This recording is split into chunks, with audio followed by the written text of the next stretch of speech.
তাহলে আজকে আমরা কোনটা পড়তেছি? হার জিতের গল্প। তাহলে এতদিন আমরা পড়ছি আমাদের গ্রাম কবিতা, আর পড়ছি কি নদীর দেশ। তাহলে আজকে আমরা এক্সাম শেষ করে আজকে পড়তেছি আমরা হার জিতের গল্প। তাহলে হার জিতের গল্পে কি আছে?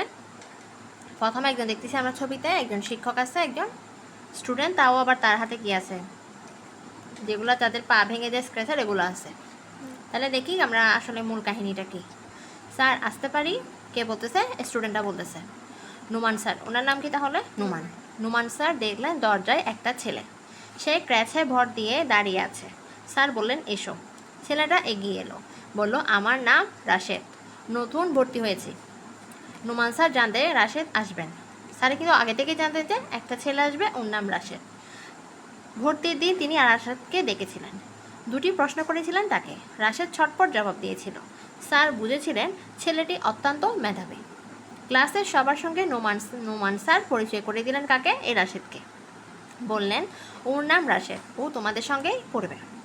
ক্লাসে সেদিন ক্রীড়া প্রতিযোগিতা নিয়ে কথা হচ্ছিল। কে অংশ নিবে দৌড় প্রতিযোগিতায়?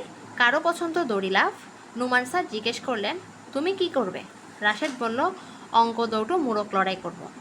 ক্লাসের সবাই ভাবছিল রাশেদ পারবে তো, অর্থাৎ ও তো কি নিয়ে আসছে, তোমার ক্র্যাচে ভর দিয়ে আসছে, তাহলে ও তো পা নিশ্চয় ভাঙা, মানে ও কি পারবে আদৌ?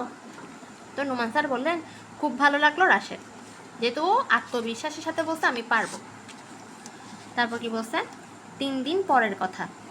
সেদিন ক্রীড়া প্রতিযোগিতা, রঙিন কাগজ দিয়ে সাজানো হয়েছে মাঠ, সবার মনে আনন্দ, খানিকটা উৎকণ্ঠা, কোন খেলায় কে বিজয়ী হবে।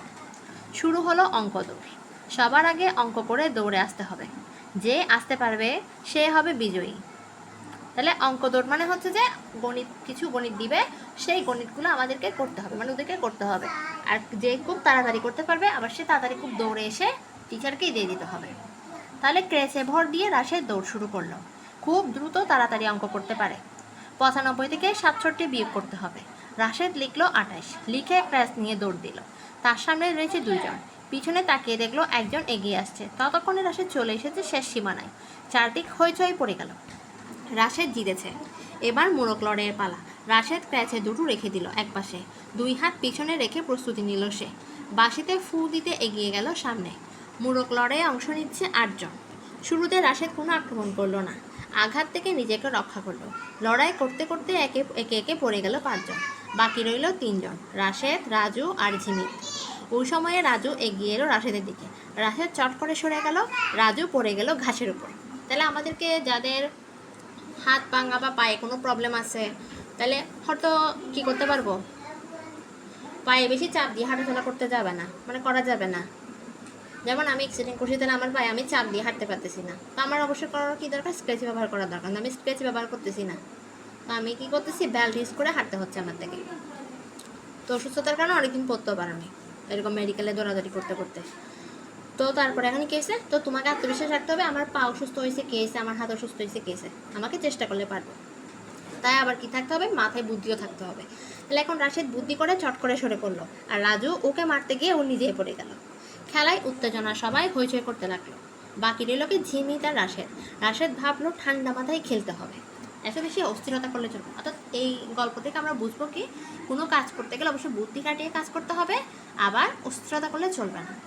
খুবই ধীরগতিতে আমাদেরকে কি যে কোনো কাজ ঠান্ডা মাথায় দিয়ে বুদ্ধি দিয়ে করতে হবে। ঝিমিত এগিয়ে আসছে, লাফিয়ে লাফিয়ে রাশেদও এগিয়ে যাচ্ছে। মুখোমুখি হতেই কাঁধ দিয়ে জুড়ে আঘাত করলো ঝিমিত। রাশেদ সরে গেল, খেলা জমে উঠেছে। মাইকে খেলার ধারা বর্ণনা করছেন নুমান স্যার। ঝিমিত আবারও আক্রমণ করলো। রাশেদ কাঁধ দিয়ে আক্রমণ প্রতিহত করলো, কিন্তু কাঁপতে কাঁপতে প্রায় পড়েই যাচ্ছিল। মনোবল দৃঢ় করে সোজা হয়ে দাঁড়ালো সে। হঠাৎ দেখলো তীব্র বেগে এগিয়ে আসছে ঝিমিত। আক্রমণের ভঙ্গিতেও রাশেদও এগিয়ে গেল, কাঁধ দিয়ে হালকা আঘাত করে পথ ছেড়ে দিল। ভারসাম্য রাখতে না পেরে হুটমুট করে পড়ে গেল ঝিমিত। বন্ধুরা সব চিৎকার করে উঠলো রাশেদ রাশেদ। তাহলে কি বলছে এখানে? হঠাৎ দেখছে তীব্র বেগে এগিয়ে আসছে ঝিমিত, আক্রমণের ভঙ্গিতেও রাশেদও এগিয়ে গেছে, কাঁধ দিয়ে হালকা আঘাত করে পথ ছেড়ে দিল। ভারসাম্য রাখতে না পেরে হুটমুট করে পড়ে গেল ঝিমিত, অর্থাৎ হালকা করে ধাক্কা দিয়েছে, ওইখানে কি ও পড়ে গেছে। বন্ধুরা সব চিৎকার করে উঠল রাশেদ রাশেদ। বিকালে হেড স্যার বিজয়ীদের গলায় মেডেল পরিয়ে দিলেন, পুরস্কার হিসেবে হাতে তুলে দিলেন বই।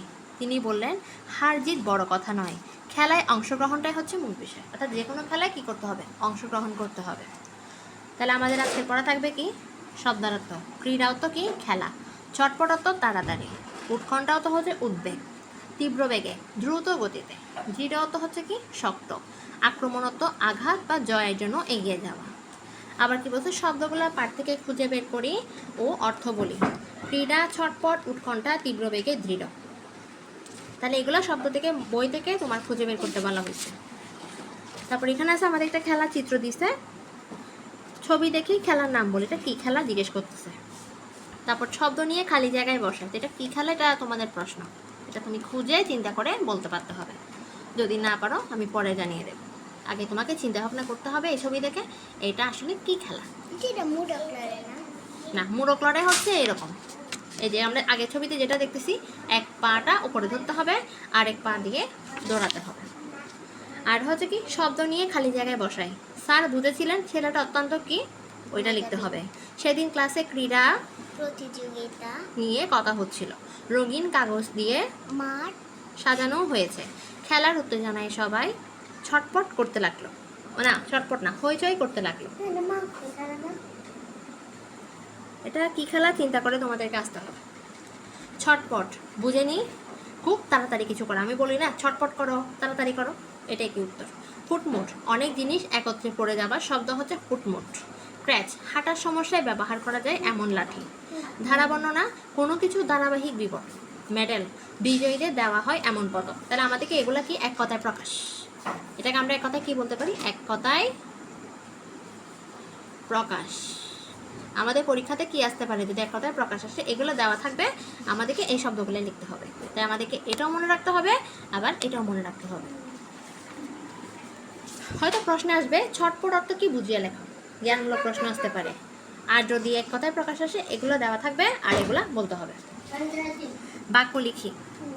তীব্র বেগে এখানে দেওয়া আছে, বাক্য লিখতে হবে। উত্তর প্রশ্ন আছে এখানে, সঠিক উত্তর আছে। তা আমি যেগুলো সলভ করে দেয় ওগুলো সলভ করে দিচ্ছি। প্রশ্নগুলো আমরা গল্প পড়ে গল্প থেকে খুঁজে লিখতে পারবো অথবা প্রয়োজনে শিখে নিতে পারবো। ক্র্যাচে ভর দিয়ে গেল কে? রাশেদ, যার পা ভাঙা। রাশেদ যে খেলার নাম দিয়েছিল এটা হচ্ছে অঙ্ক দৌড়ু তোমার কি? মোড়ক লড়াই। তাহলে এখানে কোথায় আছে? অঙ্ক দৌড়ু মোড়ক লড়াই। ঘ নাম্বার হচ্ছে উত্তর। পরে দেখি, বা মাইকে খেলার ধারা বর্ণনা করছেন কে? নোমান স্যার। হেড স্যার বিজয়ীদের হাতে তুলে দিলেন কি? মেডেল। মেডেল মানে কি জানো? একটা গোল স্বর্ণর মতো, ওই পয়সার মতো, আর একটা ফিতা আছে, একটা ফিতা। যেমন তোমার আব্বু অনেকগুলো মেডেল পাইছে কিন্তু ফুটবল খেলাতে। তুমি যদি দেখাতে বলো দেখাবে।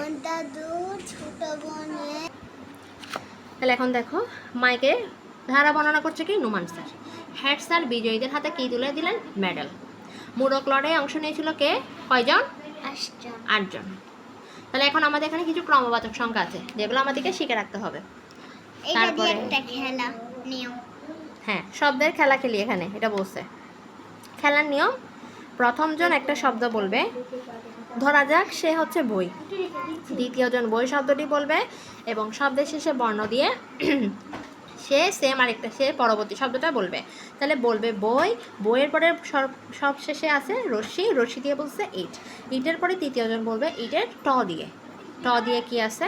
বই, ইট, টাকা। টাকার পরে ক আছে, ক দিয়ে। চতুর্থ জন মোট 4টি শব্দ বলবে। এভাবে খেলা চলতে থাকবে। কেউ ধারাবাহিকভাবে বলতে না পারলে খেলা থেকে বাদ পড়বে। এইভাবে একজন একজন করে বাদ পড়ার পর শেষজন হবে বিজয়ী হবে। যে বলতে পারবে না তাকে বাদ পড়তে, মানে বাদ হয়ে যেতে হবে। আর যে একদম সর্বশেষ টিকে থাকবে সে প্রথম, আর যে পরবর্তীতে হেরে গেছে সে দ্বিতীয়, আর যে তার আগে হারছে সে তৃতীয়। তাহলে এটা আমরা আগে পড়ে ফেলি এগুলা, তারপর আমরা একদিন বসে খেলাটা খেলব। ঠিক আছে? তাহলে আজকের পড়া হচ্ছে এটা।